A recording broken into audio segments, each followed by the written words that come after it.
বিয়ের ৭ বছর পর সংসারটা ভেঙেই গেল আমার। ঠিক কতটুকু পুরুষত্বের তৃপ্তি দিতে পারলে নিজের বউকে সুখী করা যায় জানি না, তবে এইটুকু জানি আমার পুরুষত্ব খোঁচা দিয়েই নিপা আমাকে ডিভোর্স দেয়।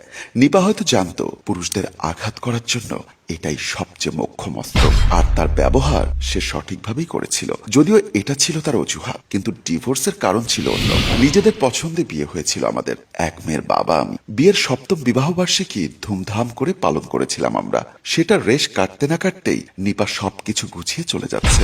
আমি ভেবেছিলাম নিপা হয়তো কোনো কাজে যাচ্ছে, কাজ শেষ করেই আবার ফিরে আসবে। আমি চেয়ারে বসা আছি, আমাকে কোনো কিছু বলল না, বের হয়ে গেল।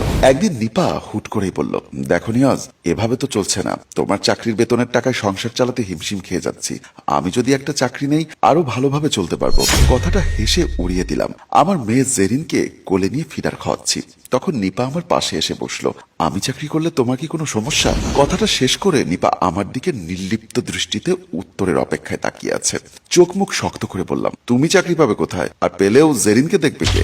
কথা শেষ হতেই দেখি নিপার চোখ মুখ খুশিতে চকচক করে ওঠে। আমাকে অবাক করে দিয়ে বলল, চাকরির ব্যবস্থা একটা হয়েছে। আমার বান্ধবী রুমানা ওই যে প্রাইভেট হসপিটালের রিসিপশনে কাজ করে, সেখানে একটা পোস্ট খালি হয়েছে। আমাকে বলেছে আমি রাজি থাকলে সে ব্যবস্থা করে দিতে পারবে। কথা শেষ হতেই ধমক দিয়ে বললাম, এসব চিন্তা মাথা থেকে ঝেড়ে ফেলে দাও। বাচ্চাটা বড় হচ্ছে, এখন সবসময় তোমাকে ওর প্রয়োজন। আমার ধমক শুনে নিপা ওখান থেকে উঠে অন্য রুমে চলে গেল। ভালোবেসে বিয়ে করার এই এক জ্বালা, কিচ্ছু বলা যায় না, শাসন করা যায় না, করলেও মুখ ফুলে অভিমান করে বসে থাকে। নিপার ক্ষেত্রেও তাই হলো। খাওয়া দাওয়ায় এমনকি আমার সাথে কথা বলাও বন্ধ করে দিল। অতপর নিপার সব শর্ত মেনে নিলাম। নিপা খুশিতে আমাকে জড়িয়ে ধরে বলল, আমার লক্ষ্মী স্বামী। নিপা সকালে যেত, বিকালে ফিরে আসতো। চাকরির মাসখানেক পরেই দামি একটা ফোন কেনে। মাঝে মাঝে পার্লারে যেত। আমি শুধু অবাক হয়ে দেখতাম, মাত্র 10,000 টাকার স্যালারি তাকে কেমন করে আত্মবিশ্বাসী করে তুলেছে। দামি দামি শাড়ি আর নানা জিনিসপত্র কিনে আনতো। ভেবে পেতাম না এত কম টাকায় কিভাবে এগুলো কেনা সম্ভব। মাঝে মাঝে আমার জন্য গিফটও নিয়ে আসতো। অবদেতেও বাসা থেকে বের হয়ে যেত, বলতো কাজের চাপ আছে, যেতে হবে। একদিন তার পিছু নেই, হঠাৎ চোখের আড়াল হয়ে যায়। দ্রুত ছুটে গেলাম ওর হসপিটালে। ওরা জানালো অবডেতে ওর ডিউটি নেই। সেদিন রাত 9টায় নিপা বাসায় আসলো। গলার স্বর যতটা পারা যায় সংযত করে জিজ্ঞাসা করলাম, কোথায় ছিলে সারাদিন? কেন, অফিসে? ওরা যে বলল ছুটির দিনে তোমার কোনো ডিউটি নেই। নিপা চিৎকার করে বলল, তুমি কি আমায় সন্দেহ করো? নিপার গলার আওয়াজ শুনে মেয়েটা জেগে উঠেছে। সত্যি করে বলো, কোথায় ছিলে? সে আস্তে করে বলল, রুমানাদের বাসায় গিয়েছিলাম। আমি জানি নিপা মিথ্যা বলেছে, তবু সে রাতে আর কিছুই বলিনি। আমি সুন্দর হয়ে শুয়ে পড়লাম। ভাবলাম ভালোবেসে বিয়ে করার পরও যে আবার নতুন করে প্রেম করা যায়। নিপাকে না দেখলে হয়তো আমি বিশ্বাসই করতে পারতাম না। পরদিন সকালে নিপা ওয়াশরুমে ঢোকে, ভুলে তার ফোন লক করে যায়নি। আমি সাথে সাথেই ফোনটা হাতে নেই। প্রথমে মেসেঞ্জারে ঢুকি। একটা আইডি থেকে ক্রমাগত মেসেজ আসছে। মেসেজ সিন করতেই আমার রক্ত মাথায় উঠে গেল। বাবু, সোনা, বেবি, কি ব্যাপার, রিপ্লাই দিচ্ছ না কেন? এইসব লিখছে।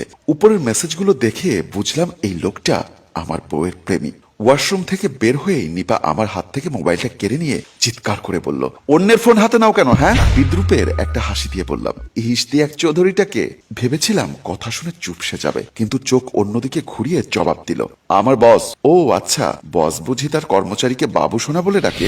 এবার সে কথার কোন জবাব দিচ্ছে না, মাথা নিচু করে দাঁড়িয়ে আছে। রাগ নিয়ন্ত্রণ না করতে পেরে আচমকা একটা চর বসিয়ে দিলাম। তারপর আমি ওখান থেকে চলে গেলাম। তার কিছুক্ষণ পর নিপা ব্যাগ গুছিয়ে জেরিনকে সাথে নিয়ে আমার শ্বশুর শাশুড়ি ঢাকাতেই থাকেন।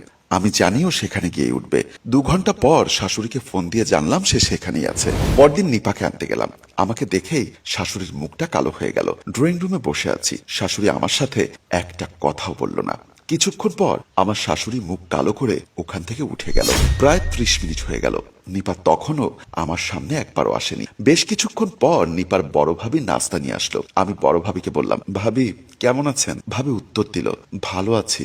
ভাবি, নিপা কোথায়? পাশের রুম থেকে শাশুড়ি বলল, বৌমা, নাস্তা খাওয়া শেষ হলে জামাইকে আমার রুমে পাঠিয়ে দিও। আমি তড়িঘড়ি করে এক গ্লাস পানি খেয়ে শাশুড়ির রুমে গেলাম। শাশুড়ি গম্ভীর মুখে বলল, বাবা একটা কথা বলি, কিছু মনে করবে না তো? আমি অভয় দিতেই তিনি বলতে শুরু করলেন, দেখো বাবা, তোমার সমস্যার জন্য আমার মেয়েটা জীবন্ত এভাবে নষ্ট হতে পারে না। তুমি ভালো একজন ডাক্তার দেখাও। উনি কি নিয়ে কথা বলছেন কিছুই বুঝতে পারছিলাম না। বোকার মতো প্রশ্ন করলাম, মানে কি বলছেন মা এসব? আমি কি জন্য ডাক্তার দেখাবো?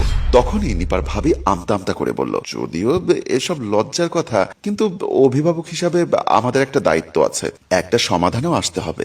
নিপাকাল বলল, তোমার নাকি ফিজিক্যালি সমস্যা আছে, এজন্য তোমার সাথে সে সংসার করতে চাইছে না। কথা শুনে লজ্জায় মুখ তুলে তাকাতে পারছিলাম না।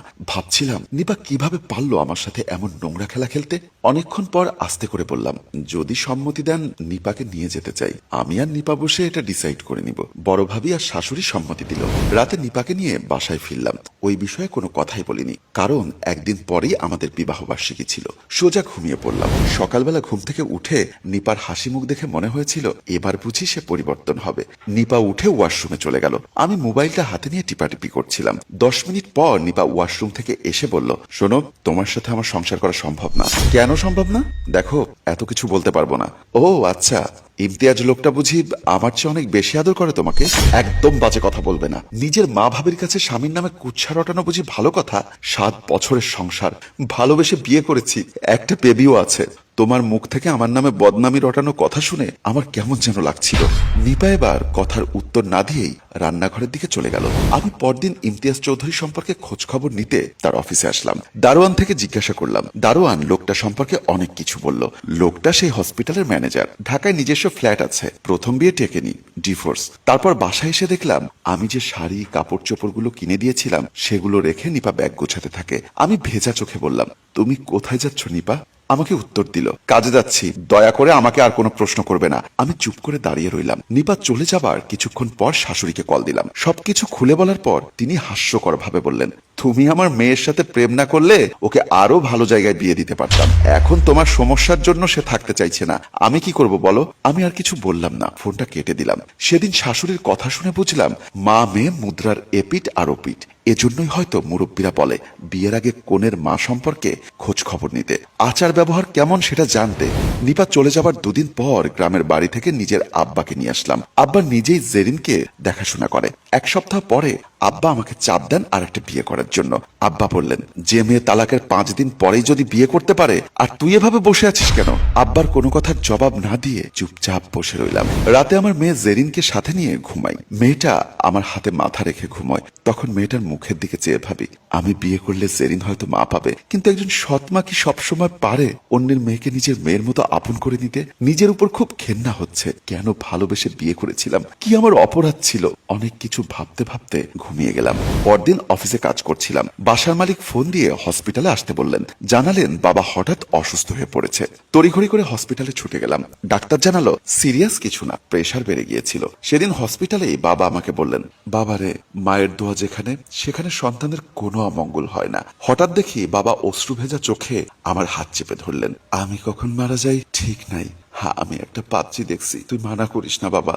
আমি বাবাকে কিছু বলতে গিয়েও বলতে পারিনি। বাবার অনুপ্রেরণায় দ্বিতীয় বিয়ে করি। মেয়েটার নাম কাকলি। গ্রামের মেয়েরা সাধারণত নাজুক হয়, কিন্তু কাকলি কথাবার্তায় চঞ্চলা, চপলা, হাসি খুশি মুখ। জেরিনের সব দায়িত্ব কাকলির উপর ছেড়ে দিলাম।